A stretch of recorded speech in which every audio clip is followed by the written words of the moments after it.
Video ছবি ছড়িয়ে পড়েছিল। সেখানে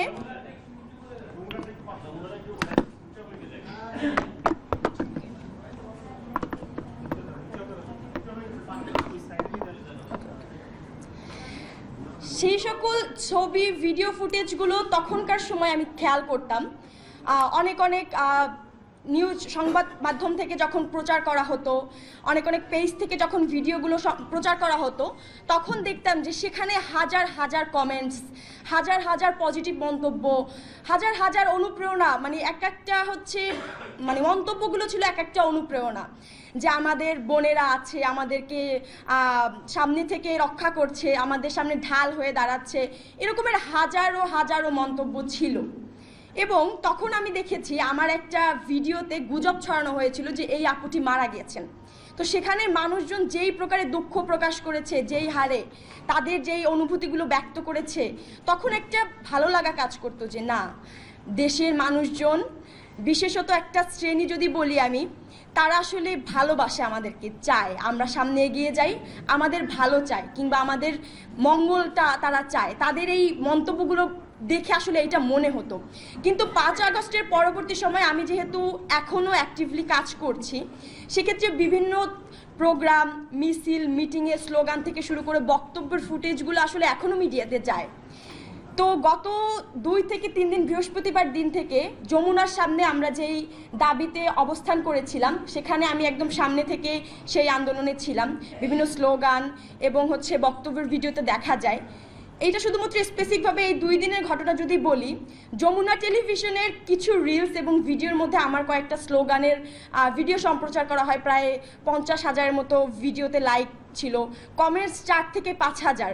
তো আমি একটু সময় নিয়ে খুব দেখলাম যে 4 থেকে 5,000 মন্তব্যের মধ্যে 4 থেকে 5টা ভালো মন্তব্য খুঁজে পেতে আমাকে একদম শুরু থেকে শেষ পর্যন্ত স্ক্রল করতে হয়েছে কমেন্টসগুলো।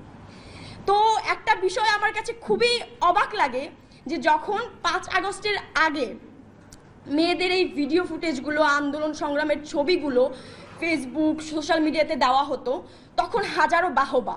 কিন্তু 5 আগস্টের পরেও যে মেয়েরা রাস্তায় সোচ্চার হচ্ছে, তারা দাবি নিয়ে কথা বলছে, তাদের গলাটা শোনা যাচ্ছে, এইটা আমাদের এই পুরুষতান্ত্রিক সমাজ কোনোভাবেই গ্রহণ করতে পারছে না। তাদের ধারণা মেয়েদের আন্দোলনে ছিল, অংশগ্রহণ করেছে, এখন সব কিছু ঠিক আছে, তারা আবার ঘরে ফিরে যাক, তাদের গদি সিকিউর। এখন মেয়েদের তো রাস্তায় কাজ নেই, তারা কেন রাস্তায় নামবে, তাদের গলা এখনো কেন শুনবো? তো খুব অবাক লাগছে যে যেই আমার চেহারার ভিডিওগুলো একটা সময় হাজার হাজার মানুষ বাহবায় ভরে দিত, সেই আমার গলা এই 5 আগস্টের পরে শুনে শুধুমাত্র যে খারাপ মন্তব্য, বিষয়টা এমন না। ইনবক্সে আমি ঢুকি না ইচ্ছাকৃতভাবে, ইনবক্সের মেসেজগুলো চেক করি না ইচ্ছাকৃতভাবে। কারণ শুধুমাত্র যে গালি, খারাপ মন্তব্য, বিষয়টা এমন না। ধর্ষণ থেকে শুরু করে পরিবারের মানুষদেরকে যেই ধরনের হুমকি, প্রকাশ্যে ধর্ষণ, হত্যা, এই ধরনের যে হুমকি দেওয়া হচ্ছে 5 আগস্টের পরে, আমি আসলে কাজ করার সুবাদে বিভিন্ন জায়গার মেয়েদের সাথে সংযুক্ততা আছে।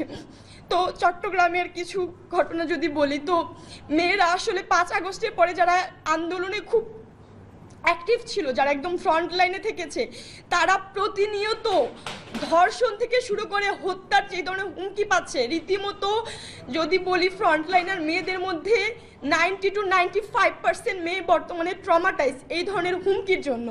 তো আমি ম্যাম শারমিন মুর্শেদ ম্যামের কাছে বিনীত অনুরোধ জানাবো যে এই যে জুলাই আন্দোলনকে কেন্দ্র করে যেই সকল মেয়েরা তাদের ভয়েসটাকে রেজ করেছিল, রাস্তায় নিজেদের সর্বোচ্চটুকু দিয়ে রাস্তায় ছিল, একটা গুলির মুখে একটা ছেলে দাঁড়িয়েছিল, পাশে আমিও ছিলাম, আমিও জীবনের পরোয়া করিনি। কিন্তু একটা ছেলেকে যেই ধরনের হ্যারাসমেন্টের শিকার হতে হচ্ছে না, যেই ধরনের হত্যার হুমকি পেতে হচ্ছে না, সামাজিকভাবে তার পরিবার থেকে শুরু করে যেই ধরনের অবমাননা তাকে পেতে হচ্ছে না, কিন্তু একটা নারী হিসেবে তার কয়েকশো গুণ আমাকে পেতে হচ্ছে। কিন্তু কেন? আমরা তো সমতা, এই যে কোটার ভিত্তিতে, কোটার জন্য আমরা যখন রাস্তায় নেমেছিলাম, আমাদের একটা অন্যতম স্লোগান ছিল যে নারী যেখানে অগ্রসর, কোটা সেখানে হাস্যকর। আমাদের নারীদের 10% কোটা থাকা সত্ত্বেও আমরা কোটার বিরুদ্ধে রাস্তায় নেমেছিলাম। সমতা, ন্যায্যতা দুইটা আলাদা জিনিস। আমি এই ব্যাপারে কোনো মন্তব্য করতে চাচ্ছি না।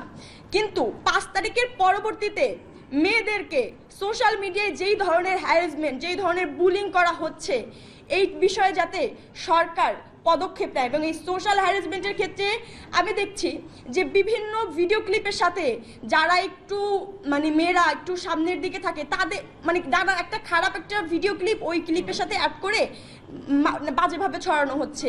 এতে করে কি হচ্ছে যে আমি জানি ওইটা আমি না, বা আমার পরিবার জানে, কিন্তু আশেপাশের লোকজন, এলাকার লোকজন, আমার সোসাইটির লোকজন যখন দেখছে তারা হয়তো বা বুঝতেছে অনেক ক্ষেত্রে, কিন্তু আলটিমেটলি মেসেজটা কি যাচ্ছে, আমি কি ফিল করছি, আমার আশেপাশের লোকজন কি ফিল করছে।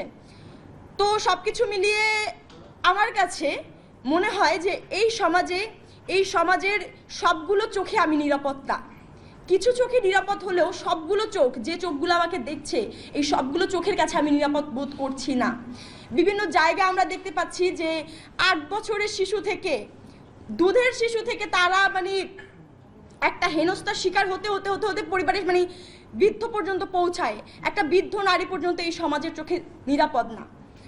আমি আজকের এই অনুষ্ঠানে বিশেষত যেটাই বলবো, আমার একমাত্র এবং একটাই কথা, আমি অন্য কোনো বিষয় আর কি আলাপে যেতে চাচ্ছি না, যে এই বাংলাদেশে নারীরা যেভাবে এই বাংলাদেশের প্রতিটা ক্রান্তিকালীন সময়ে, সেই মুক্তিযুদ্ধ থেকে এই 24 পর্যন্ত ক্রান্তিকালীন সময়ে যেভাবে নারীরা সব পর্যায়ে এসে ঢাল হয়ে দাঁড়িয়েছে, আমি চাই এই নারীরা যাতে এই ঢাল হওয়ার কারণে কোনো বিপদের মুখে পড়তে না হয়, কোনো ধরনের হ্যারাসমেন্টের শিকার হতে না হয়, কোনো ধরনের ধর্ষণের হুমকির মুখোমুখি হতে না হয়, কোনো ধরনের হত্যার হুমকির মুখে না পড়তে হয়।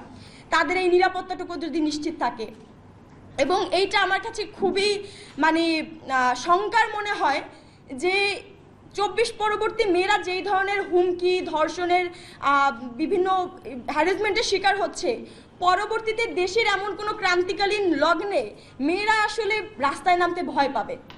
তো এই বিষয়টা আমি খুব জোর দিয়ে দেখার অনুরোধ জানাচ্ছি যে মেয়েরা যাতে এই সোশ্যাল মিডিয়া, এবং শুধু সোশ্যাল মিডিয়া না, অনেক জায়গায় স্থানীয় পর্যায় থেকে, আমি ঢাকা শহরে থেকে এই সেন্ট্রাল কেন্দ্রিক আন্দোলন করেছি, কিন্তু আমি আমার এলাকা থেকে হুমকি পেয়েছি। আমি চিন্তা করি যে আমি এখানে আমাকে 2-1টা জায়গায় আমি কথা বলার সুযোগ পাই, আমার কণ্ঠটা 2-1টা জায়গায় যায়, 2-1টা মিডিয়া শুনে, কিন্তু যে মেয়ে প্রান্তিক পর্যায় থেকে আন্দোলন করেছে, যার কণ্ঠ 2-4-5টা মিডিয়ার কাছে পৌঁছায় না, সেই মেয়ে যে হুমকি পাচ্ছে, সে আসলে এগুলো কিভাবে ফেস করছে, তাকে আসলে ওই জায়গায় কে সাপোর্ট করছে।